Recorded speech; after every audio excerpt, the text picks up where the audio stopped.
Hello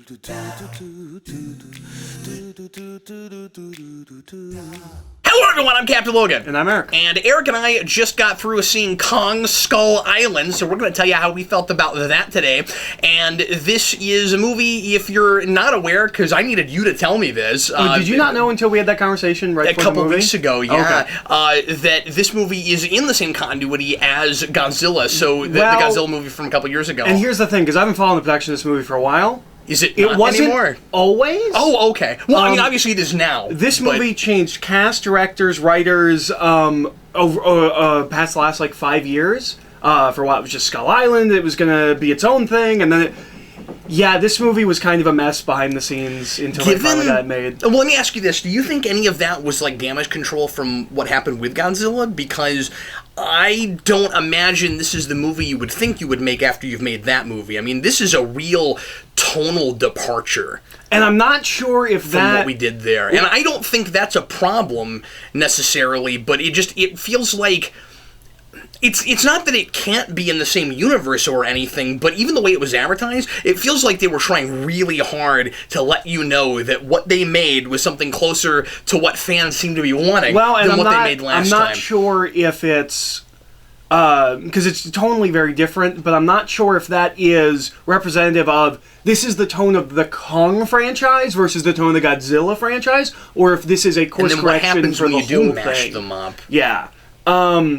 Max Bornstein, who wrote sort of like Freddy vs. Jason. Those are two really different tones of films. Yeah. Max Bornstein, who wrote the 2012, 2014 Godzilla, however long ago that was. It was a while back. He wrote that film. Sure, that wasn't as early as 2012, right? He is one of the. That was 2014 at the very earliest, right? Yeah. I didn't look that up before. He's one of the three writers on this film. Okay. So there's at least some cross-pollination there. But yeah, this is the second in the now shared universe of giant monster movies. And it looks like it might be our first it might be our first successful one. I agree. Since Marvel, because it did 60 million opening weekend domestically. It's doing well. It's getting good reviews. And I imagine this is probably closer to the tone of what they'll do moving forward with all of them. I bet your next Godzilla movie, if it is still that much darker tone, it won't take itself as seriously. I really don't think. It'll at least have some more fun. Don't you think it would be a little bit more tongue-in-cheek about it? I kind of wish this director did Godzilla. Because I feel like that movie... Now, a lot of people's problem with it is... And I liked it better than a lot of people did. Me too. And I gave it a positive review, but I'm also not a big monster guy, so I was latching on more to thematic and character stuff. And since then, I've decided that the characters aren't all that memorable. But I was latching on to things the first time I watched it. But I feel like... that movie is kind of self-important, and people saw it as kind of self-important, and it felt like it was trying to be like Christopher Nolan's Godzilla. Well, and it's interesting because they advertised it as a far more serious film than it ended up being. Oh, really? Oh, yeah, no. The way they sold that movie is that it would be in the vein...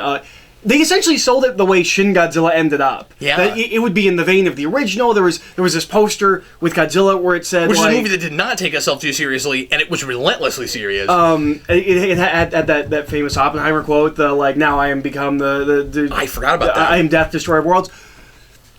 That movie was not as serious as it was sold. I was going somewhere with all that. Sorry. But I don't remember. But yeah. And just that it was more that it was sold more serious than it turned out to be. Yeah, it was sold even more serious than it turned out to be, and so I think people were let down by that because they thought they were going to get this really dark, serious Godzilla movie, and it wasn't that. My opinion on it hasn't changed. I think it's a middle of the road Godzilla movie. I think it's a fine Godzilla film. It's at least a Godzilla movie, which is more than I could say for the 98 one. But King Kong, I'm not a big fan of. I like giant monsters, but King Kong, this is going to sound so like me. Are you racist against monkeys? No, Is that your thing? No. Are you not real into apes? King Kong this is the first of 2 apes movies you're going to get dragged to this year. Yeah. King Kong doesn't have a rogues gallery. King Kong doesn't fight other monsters, really. And so... At least he didn't before now. That's true. And so, there's been dinosaurs on the island and things like that, but, there's never been, King Kong versus, something. Mm-hmm. So that's always been my thing where, I don't really care about King Kong because what do you do with a King Kong movie after you make the first King Kong movie? You go back to the island. He gets brought back to Manhattan. Like, so bringing it into the Godzilla universe and doing what they did with it here makes far more sense and makes me care more about King Kong as a monster. Yeah, well, because they get to be their own rogues gallery. Yeah. And they all get to play in that world. So Kong is a period piece set in 73 and 70, 72, 73. No, I think it's 73. So the same year as Days of Future Past then. And it was an eventful year. Yeah, it really was a whole lot going on there. And this, of course, is just like that movie, also a alternate history piece, and it is again a lot lighter than that Godzilla movie. It's not taking itself too seriously. It certainly has that human element. Or at least is trying really hard to do that. And Skull Island is this island that is cut off from the world by perpetual storms, and nobody's able to get to it. And it's real Bermuda Triangle-esque, where if anybody gets too close to it, they seem to disappear. And John Goodman plays this scientist slash adventurer who wants to get to the island and prove that monsters exist. And so he manages to convince a senator or congressman, I think a senator, to send a group of soldiers with him just after Vietnam. Vietnam has just ended, like 24 hours before this. Yeah, they haven't even left yet. Yeah. Like, they're just like, hey, before you go home, can you do this for me? And so Sam Jackson is leading the group that goes with them, their military escort, and he's all excited about it because he doesn't want to go home and he wants another mission. And so they go there, and then very, very quickly madness ensues. Once we get there, we waste no time. No. And I have heard people complain, because we're a little late on this, so I've heard some people talking about it. We finally just got to see it today. People saying that it takes too long before we get to the island. Nonsense! Nonsense, sir. I actually agree with that. Really? Yeah, I think. You think it takes too long? Well, there's just. It's your really typical expedition movie, so we have to like check in with all of our characters and I enjoyed that. I feel like we don't make those movies anymore. Well, that's true. I guess what I'm saying is I see why people said that. I got a little antsy myself. Oh, I didn't at all. Especially since the second we get to the island, it's just nonstop from there. That's like, true. Yeah, it paid off immediately. And if we hadn't done that, I might have complained that we get there and we've got this big group of people and I don't know any of them, and you don't want to do all of their backstory and flashback and stuff. So. Yeah, you do need a little bit of time to do that, but I don't know.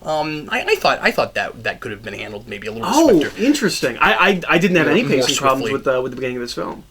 I thought it was I mean, I was kind of taken in by the first act of this film is essentially the first act of a King Kong movie we could have made in the 70s. Yeah, sure. Well, you got to remember, too, some of it's a taste thing. This is not my kind of movie. Yeah. And I'm starting to be won over more by the monster movies, but I'm starting to enjoy more of the kinds of things that you like about monster movies and that you've been introducing me to. So I was getting a little bit, and partly because I wasn't really expecting to care about these characters by the end, and I did more than I thought I would, but some more than others. Well, one of the things I think is interesting... I don't think the character stuff is handled any better or worse than it was in The Great Wall. I think we're about in that same... They're all archetypes. It felt... Especially in the first act, where like it kind of feels like a 70s movie, not just because it's set in the 70s, but it kind of feels like that. A lot of these... It's like Apocalypse Now if it was a comedy. It's like someone sat down and said, okay, we're going to stop trying to write like people, we're going to get rid of all like the Whedon stuff, where like everyone's so self-aware of the kind of movie they're in, and they're written like characters, and I mean that in a good way. John Goodman has so many lines in this movie that we don't write like that anymore because that's not how people talk. He was playing almost against type. I did too. And I mean, until we find out more about him, and then it is very much a John Goodman kind of character. But boy, the way he's acting at the beginning, like I'm used to him being really sarcastic and walled off, and that wasn't what he was playing. Sam Jackson, on the other hand, is typecast and playing exactly he doesn't yell as much as I've seen him in other films, though. No, but the role he plays. Yes. Not just the way he's acting. I've seen it 1,000 times from that character, or from that actor. And as many things as he's been in now, that is hardly an exaggeration. But anyway, let's go ahead and find out how you felt about the film. So go ahead and flip your board and tell us how you felt about Kong Skull Island. I felt like I was watching a movie made by people who, as kids, were let down by the posters to monster movies and made the movie those posters sold. Yeah. There are so many shots in this movie where I'm like, this is a poster, and usually a poster that you don't actually see in the movie. The big one was Sam Jackson in front of the fire. That's a poster for a movie. When you go to see the movie, nothing like that happens. I felt like this movie... But there's about 15 of those shots with things that happen with Kong, too, absolutely, I'd say, right? Absolutely. This felt... Especially toward the end. Would you... Because I want to ask you if you would agree with this statement. It feels like a Godzilla movie, but it's Kong. And not in a bad way. Not in like we've just copied and pasted Kong, but it's almost like we used a similar formula for a Godzilla movie, but we used Kong's like characterization and where he comes from and what he's about. Like that third act, that's the big giant monster fight stuff that we were missing, or that people were missing. Well, and that's the stuff from that Godzilla movie. Or that's the stuff that King Kong doesn't usually have, and why I'm not a huge fan. There is a Godzilla movie that is a King Kong movie that they lost the rights to King Kong and just rewrote it as Godzilla. So like, this is not unprecedented. Oh, okay, hilarious. I'm not a big King Kong guy, and you're right. It does feel like kind of a Godzilla movie. I really liked it. It felt like This felt like a bunch of people that really liked these kinds of movies when they were a kid, but always thought they could be better than they were. And I don't mean like smarter and darker and more serious. I mean, you could have done so much more. And this felt like that movie. This felt like a bunch of people that got together and were just like, you know, I always hated that we went and saw these giant monster movies and, you know, there's 20 to 40 minutes of talking in between the monster fights. What if we made the movie that we wanted to see as kids? I think that's what they made, and I really enjoyed it. It's not flawless. Yeah, it's not. The third act starts taking some characters in some directions I'm not sure I think they earned getting to. And there are a couple of characters I don't know why they're there, what they're doing. The girl from the Great Wall, I'm not sure why she's in this movie, or even in the movie, what her role as part of the expedition is. Because I love her. She has like 3 lines of dialogue. She is, I want to say, quickly becoming one of my favorite actresses, but I'm not getting to see her in things where she gets to do anything. She's not bad. No, but... And she's got an okay rapport with the guy she kind of partners with. But she almost never gets to talk. It. Yeah. And give her pages of dialogue, because she does that well. And I don't know what her role on the team is. I'm never clear why she's there. I forgot that's even who it was until you said it, and I was excited to see her in this movie, and watching the film, forgot that's who it was. But this film is very... It's very archetypal. It's very... It's not trying to be more than it is. It's exactly what it is. Even with that, I think there are some problems in the third act that you can't ignore. Mm-hmm. But I think it's a really fun movie. We took Jason, and it was a little intense. I think if your kid's 10, like... You should be okay. Yeah, I think you'd totally be okay if your kids were 10. This is a great movie, I think, for kids. And he enjoyed it. There were a couple of things that were a little too intense, maybe, for a kid that age. It's a little bloodier than I expected, but it's not, like, insanely bloody. Mm-hmm. So yeah, is a thing to keep in mind. I'm feeling it. I think it's really, really fun. Okay, so here's my board. This movie made me feel like I was watching an episode of Lost, except I knew what was going on, and it was still the same movie by the end. I had a Lost thing somewhere in this movie. Because Jason sat between us, but I had a joke that I was going to make to you at some point where I'm like, oh, that's what was going on.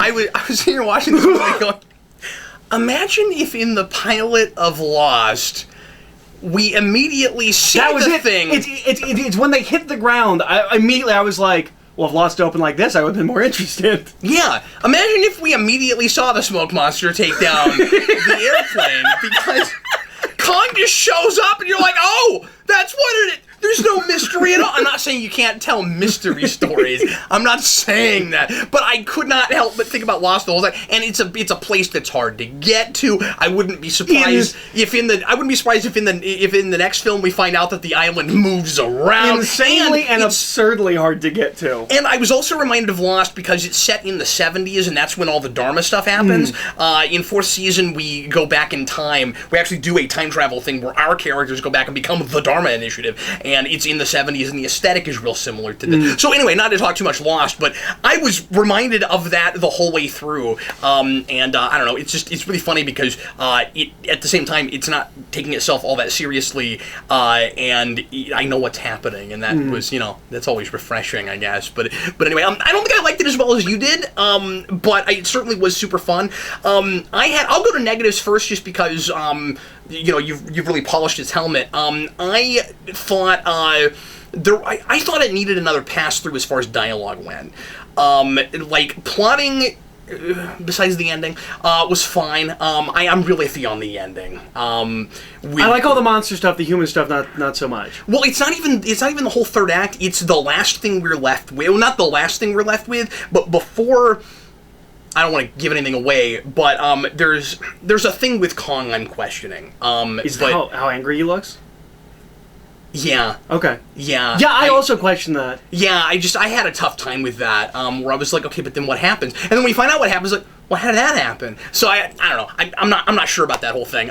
But again, plotting wise, I was mostly okay with it. There were things in the trailer that I was potentially trepidatious about. I was really excited about this movie from the trailer. Did not really care that much because again, I'm not a big monster movie guy. And then that trailer looked just insane, and I love the last scale. One we saw in front of Logan, and I love the scale of Kong. I will say I wish that song had been in it. We've gotta get out of this place. I loved that as a choice, and was like, oh, it's not in the movie. And the soundtrack is fantastic. But I think it's all period accurate. It is. But I really think. But I really would have liked. I mean, I recognized everything, so it's just a matter of knowing what year things came out. Yeah. But it's all 70s music. I'm just not sure if the last did anything come out after 70s? Yeah. Was it like that Pinball Machine in First Class? Yeah. It came out a year after. They could have possibly put it in there. But anyway, I really wish that song had been in there. And then I don't know if because I think there's maybe even another trailer that I saw that you did. I'm not sure because I watched another one today that I don't think was exactly that one that we watched. I won't spend too much time on this, but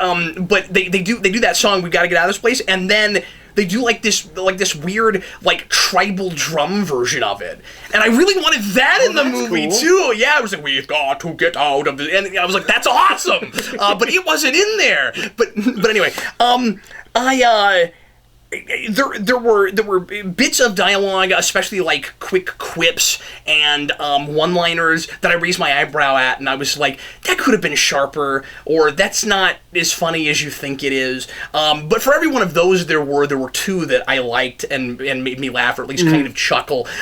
You have that really dry guy that doesn't seem to have any emotion about anything. Who has the best line in the whole movie? It's his reaction. After the first Kong attack, he just starts eating. And they do this really great, and he has a great line. And they do this great cut with Kong going after someone, and then him taking a bite of a sandwich, and it was just it's great. I know I'd say this with a lot of things. There were places where profanity went farther than I think it needed to, and you laughed at the one. More of it, yeah, it wasn't all of it. More of it was was like contemporary lines of profanity that I don't think we were saying in 73. There's a little bit of that here and there where it seems like it gets progressively more contemporary of a movie, where I was with you when you, a minute ago when you said it felt like it could have been a 70s movie, and then at some point it starts being a movie that's more taking the period it's been made into consideration. By the time we get to the third the third act, I have to actively remind myself we're set in the 70s. It is Aside always from all the talk about Nam. It's always aware of that in a clever way, but then at some point it starts just feeling a little bit more like a contemporary movie. We are making jabs at politics and things contemporarily, where it just becomes layered, where people will say things that they could have said then, but it's acknowledging the modern audience. So you're going, okay, but you're also talking about this, and that's funny, and I like it when period pieces do things like that. You can take that way too far, but we didn't. And finally, as I suggested a minute ago, I'm not sure I needed Sam Jackson in this movie. I think that might have been a bridge too far. He's fine. He's serviceable. it's too. That's the part of it though that I found really predictable. It went exactly where I thought it would with him, and it felt like it's one of those movies that seems to feel like it needs Sam Jackson to validate it, because maybe and it doesn't feel like an unconfident movie. It's almost like at one point it was, and then they started making it and it wasn't that, if that makes any sense, where it feels like Sam Jackson is there for security reasons, and it didn't need him, but he's fun. And I appreciated I thought it might be one of those bad movies that felt like it needed Sam Jackson to sell it, and then it turned out to be a good movie that doesn't need Sam Jackson at all. That's how I felt about I appreciated how reserved he played the role. Because this is a role that he's played before and can play bigger. And I appreciated that he didn't go Sam Jackson. I will say I loved the Jurassic Park nod. Yes. I was really glad he had that. And he says the line entirely differently. Yep. And I thought that was really cool. Yep. But anyway, so stuff I liked. Kong is great. He's great. He has so much personality. He looks amazing. He's really consistently characterized, which sounds silly. He's a giant monster, but he has a motivation, and we're consistent with it. And it's not hard. It's not complex or anything. But I liked that he wasn't just working on instinct entirely. There's more to him than that. And that's nice. And he's not just a giant murdering machine. He was sympathetic. They made Godzilla kind of sympathetic in the previous film. I thought they did a good job with that here. Oh boy, the CG in this movie is astounding. It's amazing. It's outstanding. There is one scene in the whole movie where I'm like, that doesn't look real enough, and it's not any of the monsters. The only scene I had that with was exactly the same thing I had at the beginning of The Great Wall, which was maybe instead of rendering a section of scenery you built, you should just go shoot it. There's a thing like that, although there's a thing they would have had to have built that would have been really big. It's in that tribal thing, but it's man, he always looks like he's there. And then we get to some of the other monsters, and they almost always look like they're there. I was so impressed with this, especially because of the scale. I mean, he's so big. When we finally have a shot in profile where we get a look at a human and him, breathtaking. This movie should have been released in June, or it would have been in 1996. Oh, absolutely. It is a massive summer blockbuster kind of thing, and it's great that it's performing in March. But I feel like there was a time where this is like blockbuster of the year type material. Well, this is part of the superhero thing that we were talking about just yesterday. Yeah. It would have been. It can't. It doesn't feel like it can compete with those things, and so it's not. Although Planet of the Apes is being released in those months, and Jurassic World, we continue to do that. Pulled it off all right. Yeah, well, not just all right. It broke records. Yeah. But yeah, it's really interesting because I never cared about Kong, and I never used to care about Planet of the Apes, and now we got two ape things that I'm interested in. Are you going ape for them? I am. I kind of am. Yeah. Like I said, the thematically it does some okay kind of interesting things. I'm not sure we're saying anything about the Vietnam War we've never said before. No, but it all works. Yeah. I mean, I'm thinking more just like individual character-wise stuff we're saying about family and friendship and when those things intertwine, and the the things you'll do for your friends and how that can be great or that can be mortifying, that kind of thing. And then obviously just the kind of don't mess with nature thing we always do with Big Monster Godzilla kinds of things. But anyway, yeah, I'm definitely feeling it. Like I said, I don't know if I enjoyed it quite as well as you did, but I was glad I went. Yeah, I thought it was really fun. It felt like a big spectacle popcorn blockbuster like we used to make, and we don't make enough of those anymore, or we don't make good ones enough anymore. I mean, Roland Emmerich's still cranking out movies, 2012 and things like that. But yeah, but it's an escapist film you don't have to turn your brain off for. Yes, that's exactly what it is. It's exactly what it is. It's not the smartest or greatest thing you've ever seen, but it's really fun and it doesn't insult you. And we should mention, without giving it away, that if you haven't gone yet, there is an after-credit scene, and I wasn't in love with what they decided to do. No, with and that, there's all information that I had going in. I told you afterwards, but it's all things I knew. But I've been following the production of this universe. But it's there. Yeah. Anyway, anything else you want to mention before we... No, any other performances and things? This is the first time I've seen Brie Larson in anything. Well, except for Scott Pilgrim.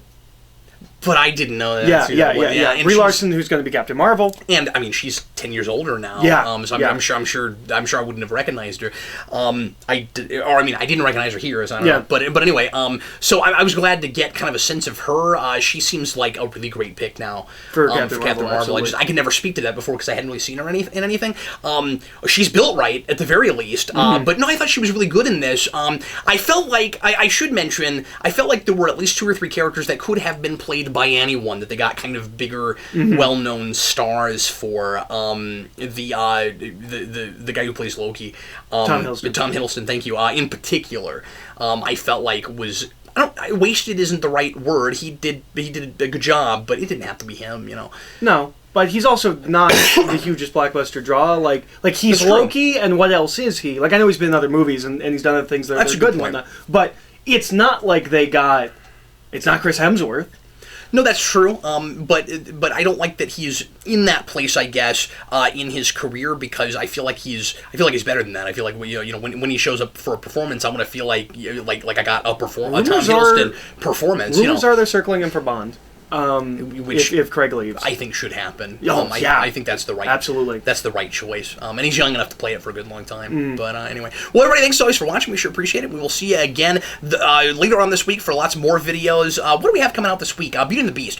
We may be doing a video on. I'm not sure yet. I'm gonna see it. I don't know if Eric's gonna see it. So we may do something on that. And then later in the month we got Power Rangers, and I think there's even another Ghost in the Shell. Thank you, Ghost in the Shell. Yeah. So all of that and more coming your way. Thanks for watching. I am Captain Logan. And I'm Eric.